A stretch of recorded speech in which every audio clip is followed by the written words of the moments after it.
Welcome to the Bird's Nest Podcast. I'm Joe Donahue. Thank you so much for joining us. The draft is behind us. The rush of free agency is behind us.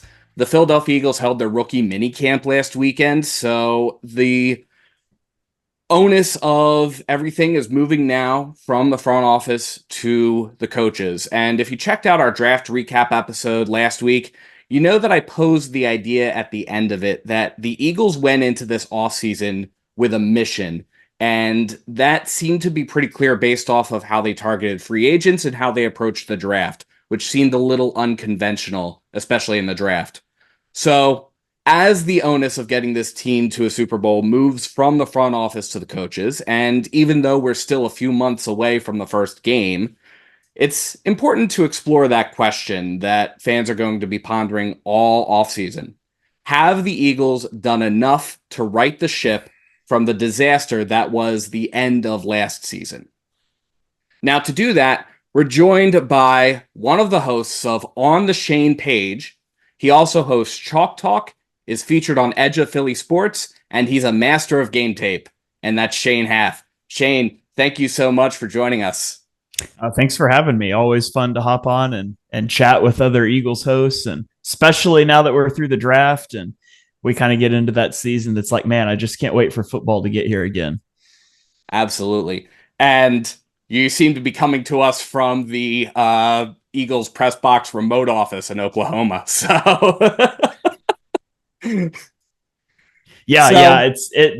was an online teacher for several years, and I always had my Eagles backgrounds up here just to, in Oklahoma, a lot of Cowboys fans. And so I had to represent the Eagles in the classroom. So, all right. Awesome. Eagles fans everywhere. Now, at the end of last season, Shane, I want to start here. There was some question about whether Nick would keep his job and how he came out, and he expressed his full confidence. And we heard the same thing from Jeffrey Lurie at the annual owners meeting. And we kind of saw, as the months would unfold, how the Eagles approach things. So do you get the same sense here that I did as I looked at everything, that the Eagles really had a mission entering this offseason? Yeah, I mean, anytime you have a season in the way that last year did, there's no way around calling that just a historic collapse. Anytime you have a season in that way, there's got to be a lot of rethinking that happens in the offseason to try to get a team back on track, to rebound from that. And you have to feel like in the building, you start the season 5-1, 8-2, something like that. There's still going to be a lingering thought in the back of your head. What keeps this from going off the rails like it did last year? So I'm sure there was a lot of assessment from the top down. And if I'm being honest, I bet there will be a touch of self-doubt even through the first month or two of the season. Yeah, that's again going to be one of those questions that's lingering in, is when is the other shoe dropped? And I think to a certain extent, as Eagles fans, we're kind of always prepared for that other shoe to fall at some point, or at least we're always waiting for it. Yeah, absolutely. So hopefully that other shoe doesn't drop and this season goes off without a hitch. Definitely, hopefully it doesn't start poorly, because you don't want to start down that road again. Mm-hmm. Especially starting the season, as we learned this offseason, starting the season internationally is going to be a interesting challenge for this team too. Can they really rebound from that? The biggest changes that were made, so Nick kept his job. The biggest changes that were made were at offensive and defensive coordinator, with the Eagles bringing in Kellen Moore for the offense and Vic Fangio for the defense. As you watch the game tape, and especially as you've taken a look at these coaches over the course of, I don't know how long it's been off the top of my head since we knew about them, but I'm sure you've gone back and taken a look at some of the games with these coaches. What stands out to you about them? Well, so we can start with Vic Fangio, and there was a lot of, I think, consternation about the Vic Fangio hire. A lot of people, maybe not the biggest fans of that, just simply being over the Fangio style defense. And I certainly get that. And people want to throw back to playing a lot of press man coverage and blitzing a lot, and they're tired of seeing what we've seen the last 2 years. But I really think that there's just a huge difference between hiring the architect of a scheme and hiring one of his quasi disciples. And so much of being a defensive coordinator is really fine tuning those dials. And that's just not something that Jonathan Gannon had a knack for. It's certainly not something that the Eagles had in the building last year from either of their defensive coordinators. And so watching the Vic Fangio arc over, the last couple of years, 2 years ago or last year, he's in Miami. And, before that, he was in Denver. And of course, he had the 1 year off. But the thing that people are going to see, they're going to see the same base system. You're going to see a lot of too high shells pre-snap from the defense. You're going to see a lot of match zone coverage. You're going to see a lot of off coverage, but you're going to see more things mixed up. Vic Fangio blitzes. He blitzed it right at the league average rate in 2023 when he was with Miami. And so you're going to see that. His sim pressure rate was actually the highest in the NFL. So you're going to see him put linebackers up on the line of scrimmage and bail some of them off. Or what he especially likes to do is send a linebacker from depth and drop a defensive end out. So you're still rushing four, but three of them are all on one side of the line, and just ways to mess with coverages like that. So you're going to see a lot more of that from the defense. At a glance, it's going to seem really similar, but there's going to be answers. The defenders are going to be better coached up, in my opinion, than what you saw last season. So defensively, I think you'll see a lot of the same, but I think it'll be executed better. Offense is interesting. I think the number one thing you're going to see is that Kellen Moore is going to give answers to Jalen Hurts in the offense for whatever the defense wants to throw at you. That's something that he's really good at. I mean, he's a former quarterback. He's been calling plays for a long time. He thinks like a quarterback. He coaches like one. And that's going to put a lot on Jalen Hurts to make the correct reads pre-snap and post-snap. But if he does that, he's going to have answers for what the defense throws at him. And so it puts a lot of responsibility on the quarterback, but with that responsibility comes a lot of flexibility. And so seeing, what Hurts is able to handle. Hurts has run a simple offense. And I think it's likely because that's what Nick Sirianni wanted to do. It seems to me that Nick Sirianni is not in charge of the offense anymore. It seems like Kellen Moore is. And so I think you're going to see the offense change, and it'll be down to see if Jalen Hurts can execute it. Yeah, it all boils down to that execution part of it at the end of the day. And that's why we won't really fully know about the answers to all of these questions until we start seeing the Eagles on the field in Brazil. And then finally and then as the season progresses. But I do think, I do agree with you. I think there is a difference between the Vic Fangio disciples coming in and the Vic Fangio himself coming in to step in there. At the end of the season, fans were back to really trying to pressure the offense into running the football, and that definitely seemed to ruffle a lot of feathers within the NovaCare complex.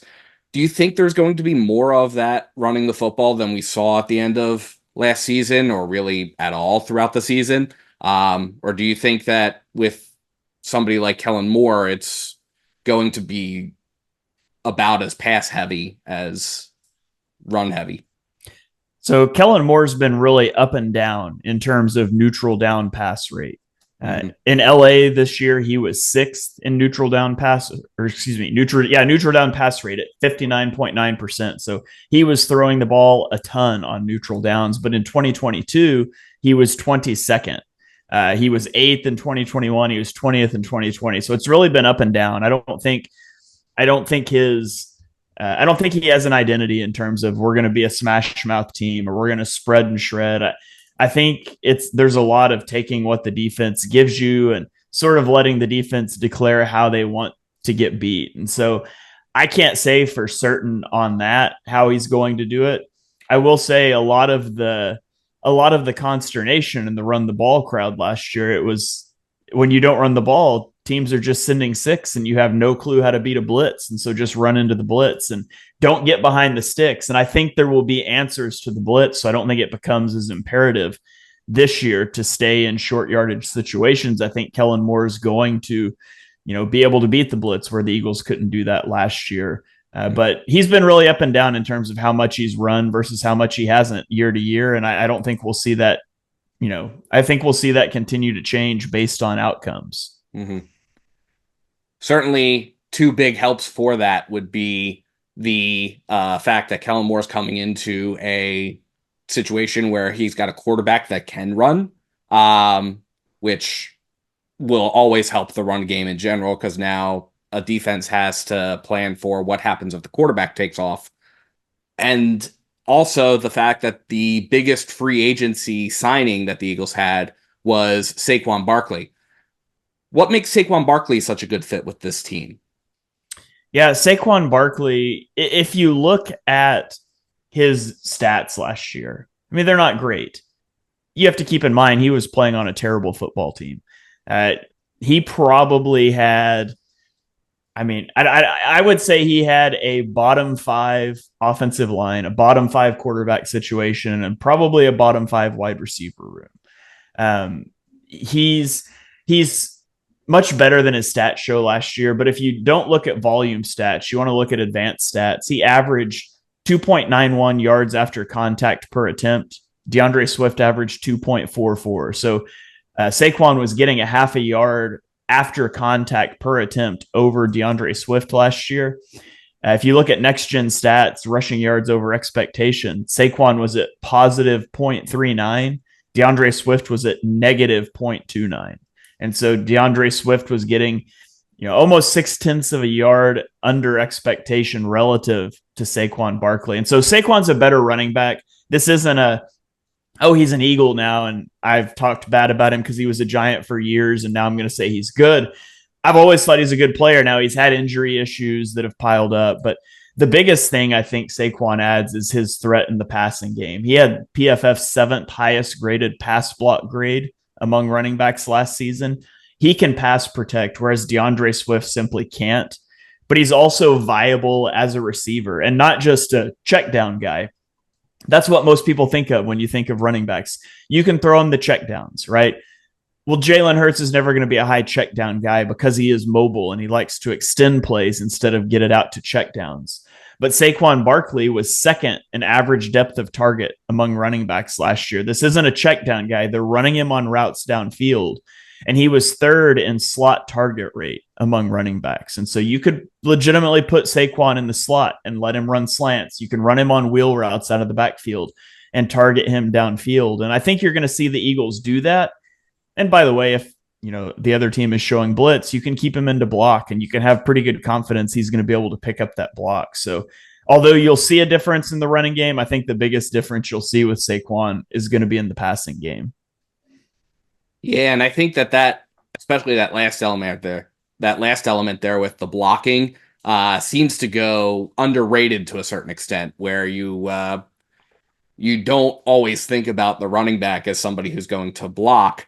You think about that from the tight end perspective, but that was something I don't think that the Eagles responded to well, was utilizing the running back as a potential extra blocker if you're not going to send him down the field. Yeah, absolutely. And Saquon last year allowed only a 6% pressure rate when he was kept into pass block. And Kenny Gainwell and I almost said Saquon Barkley. Kenny Gainwell and DeAndre Swift combined, they gave up 16 pressures on like 117. So it's somewhere right around 14%, if I'm doing that math right in my head. So over a double the pressure rate allowed from Swift and Gainwell last year versus Barkley. So he's going to make a big difference there.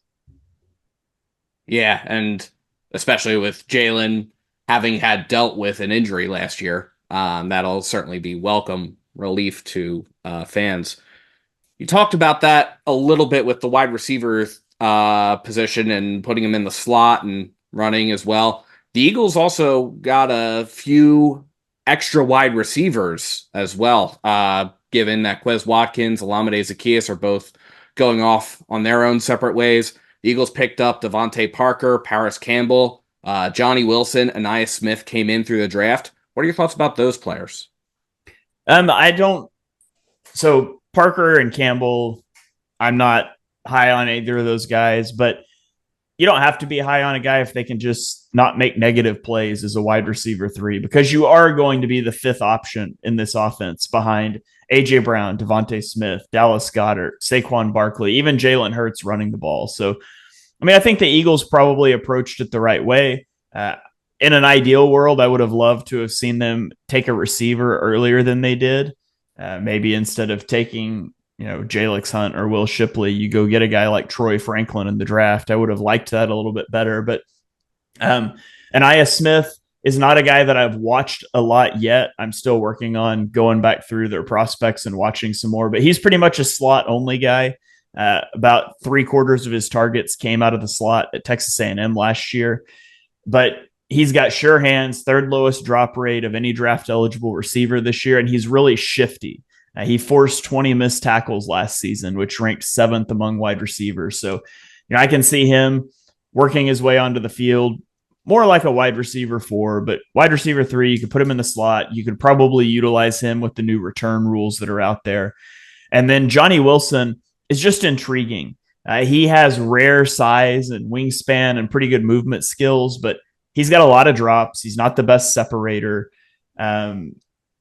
You go watch Florida State film, and Jordan Travis, honestly, just not a very good quarterback, and threw him into a lot of contested catch situations that should have never been there to begin with. And so you would assume that's going to be better at the next level. But, I like both of those guys, especially where they were drafted round 5, round 6, just throwing some darts at guys to get into the room. I would much rather see either one of those guys on the field than Quez Watkins. That is definitely true there. Quez was a good player for what he was, but there was definitely room for improvement in that wide receiver 3 slot. But by far and away, the biggest area of improvement that the Eagles had roster-wise, at least it looked like this as we were heading in, and it certainly seems to have been, given how the Eagles addressed it, was in the secondary. And the Eagles went out. They got a couple of folks, notably Bryce Huff and CJ Gardner-Johnson came back. But they also predominantly addressed that through the draft, going a little unconventional for Howie Roseman and addressing it in the first 3 picks, days 1 and 2. What are your thoughts about the Eagles secondary as we're moving into this portion of the offseason now? I was thrilled with the Quinyon Mitchell selection. He was a top 10 player on my big board. He was my number 1 CB in the draft. And so for the Eagles to get him all the way down at 22 and not have to trade up for him, I thought was phenomenal.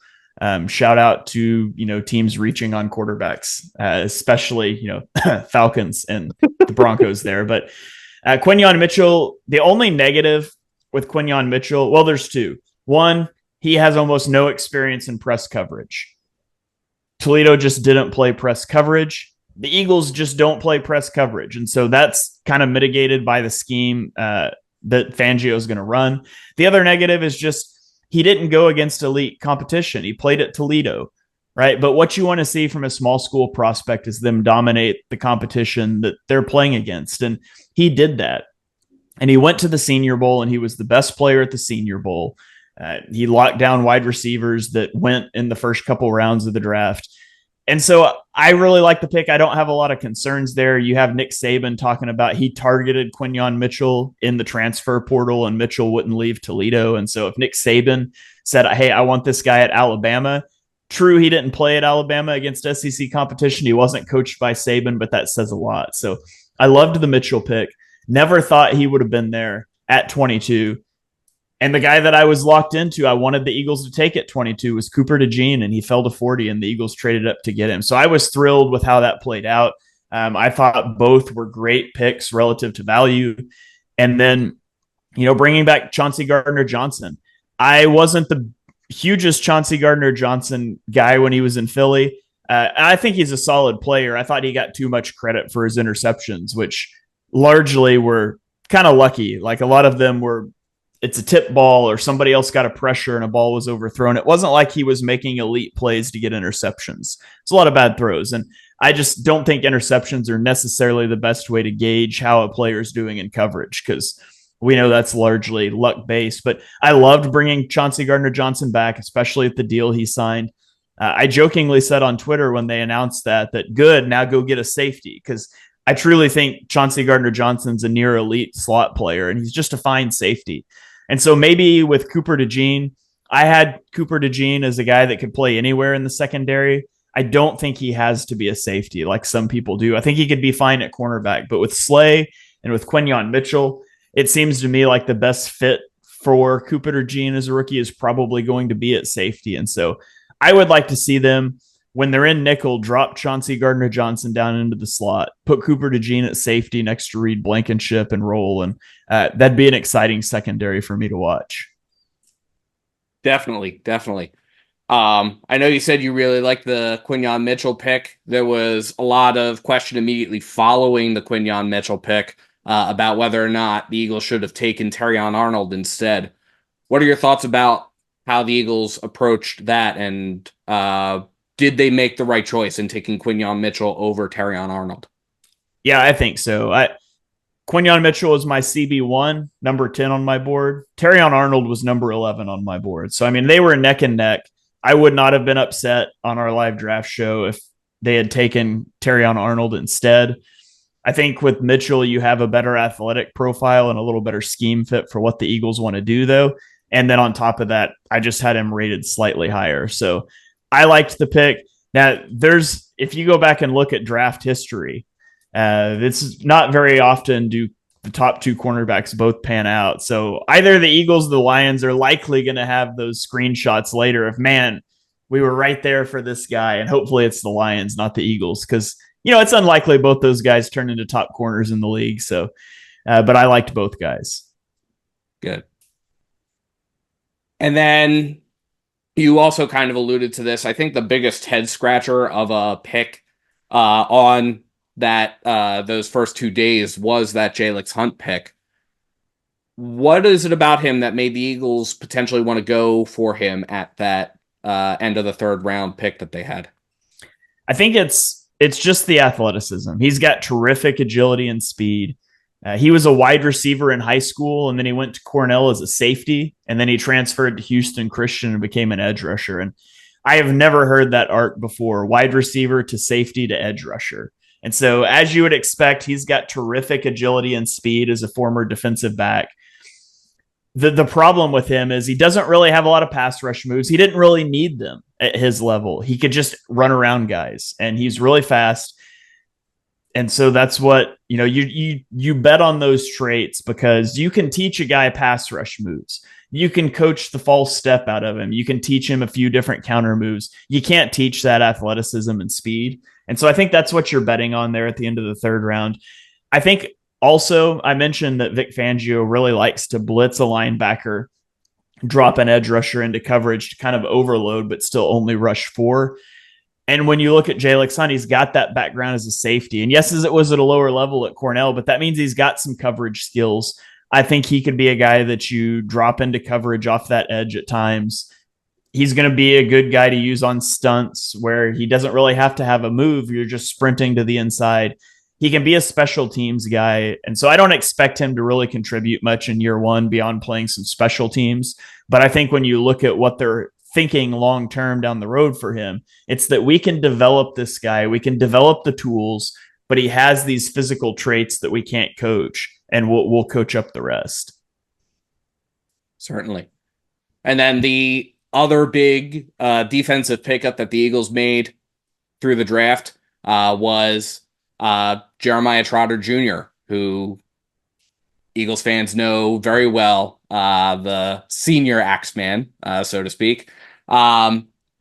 He fell to the 5th round, day 3. I heard, as I was doing my own draft prep, I heard some folks saying, yeah, he was a day 3 pick. I heard other people saying he might be going day 2. Regardless, he went day 3. What is it about Jeremiah Trotter Jr. that, because he's not his father, What is it about him that made him a good fit for this Eagles team? Yeah, he's a good blitzer. He had 28 pressures and 5.5 sacks on only 102 pass rush reps in 2023. And there's a specific pass rush rep that I always think of against Notre Dame, and I've tweeted this one out a few times. But he blitzes through the B gap, and the running back has him lined up the whole way, and he just makes the running back whiff and gets the sack. And so if you think about Vic Fangio and what we've talked about, he likes to blitz linebackers and drop edge rushers, and Trotter Jr. is going to be great for that. He's got good size, or excuse me, not good size. He's real small. He's got good speed and athleticism, and I think he reads out things in zone coverage pretty well. He's a high IQ player, as you would probably be if your dad was a legendary NFL linebacker and coached you your whole life to be a linebacker. So he's not the fastest guy, but he's got a really high IQ. His weaknesses are just going to be in the running game and as a tackler. Like, he's got a weak base against the run. He can't anchor against offensive line. He leaves his feet in the open field to make tackles, and he misses a lot of those. He's kind of he's redundant with Nakobe Dean. Like, if Nakobe Dean had hit, he's played 2 healthy years and he's been a good player, you wouldn't have drafted Trotter Jr. because I do not think you can play those two guys next to each other. But you didn't hit on Nakobe Dean, at least not yet. He's barely played because he's been injured the whole time. Trotter Jr. is going to plug in, and I assume Nakobe Dean's going to win that starting job this year. I also assume that Nakobe Dean's going to miss probably half the season, and so Jeremiah Trotter Jr. probably plugs in next to Devin White at that point, and he's probably going to get on the field as a rookie. Yeah, and that's certainly one of the challenges that I saw, because I remember last season we were going into the OTAs. Nakobe Dean was pegged for the green dot. You got to have a lot of confidence in somebody if you're going to give him the play communication responsibility for the defensive side of the football. And then he just kept getting injured. And I hear Howie at the year-end press conference, and I hear him say, I'm still a big believer in Nakobe Dean. And you think that and you hear that, and that's one of those things, like, you're supposed to say that if you're the general manager of the Philadelphia Eagles and you got this guy on your roster. But you also look still at that performance and how little he was on the field. It definitely makes you question whether or not that confidence is well placed. Yeah, and I don't think there is confidence, or they wouldn't have gone and signed Devin White. They wouldn't have drafted Jeremiah Trotter Jr. They may be confident in the evaluation of the player, but, as the saying goes, the best ability is availability, and Nakobe Dean just hasn't had that. Mm-hmm. Certainly. And then the Eagles also brought in Bryce Huff from the Jets. It was kind of a de facto trade with the New York Jets, with Hassan Reddick going over to them in exchange for Bryce Huff and some extra compensation that was part of the Reddick trade itself. What about Bryce Huff? What does Bryce Huff bring to the team? Bryce Huff brings explosiveness off the edge. He's terrific off the line of scrimmage. Had the 6th fastest get off time according to Next Gen Stats in the NFL this season.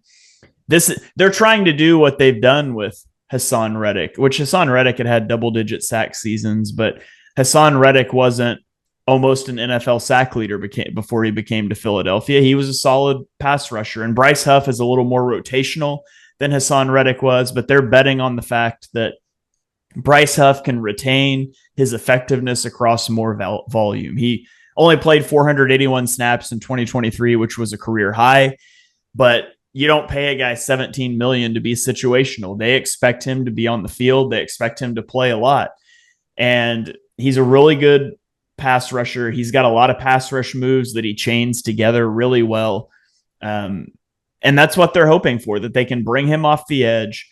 He has not been a very good run defender. He also hasn't been put in run defense situations very often. So he's going to have to be able to get better at that part of his game. But he's got some really nice reps on film as an edge rusher. And that's what they're hoping, that they can get that explosiveness. They can get younger. Obviously, Hassan Reddick was entering the last year of a deal at $15 million a year, wanted a lot more to re-sign. You end up trading him a year early. to get what's conceivably a second round pick, should be a second round pick as long as Reddick doesn't get hurt or perform really poorly. And you get younger at a 3-year, $51.1 million deal to Bryce Huff. It's a risky move for sure, because there's a chance that Hassan Reddick goes and gets 14 sacks next year, and Bryce Huff really struggles with the increased playing time, but you're betting on youth, you're betting on those traits, and you get him locked in for 3 years. Okay. So, looking at everything that the Eagles have done, looking at all the moves, and there were even some moves we weren't able really to touch on because the Eagles did address some offensive line depth. We saw the departure of Jason Kelce, obviously, and also Fletcher Cox on the defensive side of the football. We saw all of that. We saw all of the moves that the Eagles have made up to this point. Does the front office need to make, in your assessment, any additional moves going into training camp, or do we think at this point that we're kind of well set for what's coming this summer? I would still like to see him bring in some sort of a linebacker. If you look at, right now the Eagles depth chart at linebacker is Nakobe Dean, who can't stay healthy, Devin White, Jeremiah Trotter Jr., and Ben Van Sumeren. I'm not thrilled about that. I would like to see them go get, you could just bring back Zach Cunningham. And I'm not saying Zach Cunningham's a great player, but Zach Cunningham's a pretty decent run defender. He's not that great in coverage, but he at least raises like your floor at the position. I don't think there's like a good linebacker to go and be had right now. But I do think they need to bring in some sort of veteran there just to help fill out that linebacker room. But really, other than that, I feel like they're in a pretty good spot. Maybe a different tight end too. Well, no, they brought in CJ Uzoma. I forgot about that. So really, linebacker is about the big thing that I can think of that is still a major weakness on this team that I would like to see addressed. Okay. Well, Shane, how can people find you if they want to hear more about you and more about your insights on the Philadelphia Eagles? Yeah, Twitter is where I'm most active. You can follow me on Twitter at Shane Haff NFL. Little dead right now because obviously there's not a lot of football going on, but during the season, I post out stats, graphics, preview matchups, post all 22 clips all throughout the season. So you can check me out there. I'm also on YouTube at the same name, at Shane Haff NFL. I've got several different podcasts that live stream out to there, and various podcasts are on podcasting platforms. You can search out Chalk Talk and On the Shane page, wherever you get your podcasts, and you can follow those as well. Awesome. Well, Shane, again, thank you so much for taking the time to stop by. Really appreciate it. Absolutely. Thanks for having me, Joe. Not a problem. And thank you to everybody for tuning into the Bird's Nest podcast. You can support the Bird's Nest podcast by liking and subscribing to Bird's Nest Media right here on YouTube, as well as by sharing to your social media pages. You can also find us on SoundCloud, iTunes, Google Play Music, Amazon Podcasts, and Spotify. Please visit birdsnestmedia.com for additional Eagles coverage. And if you feel so inclined to support us in a different way, you can find the link to our Patreon in the description below or at birdsnestmedia.com. Thank you so much for tuning in, and let's go Eagles.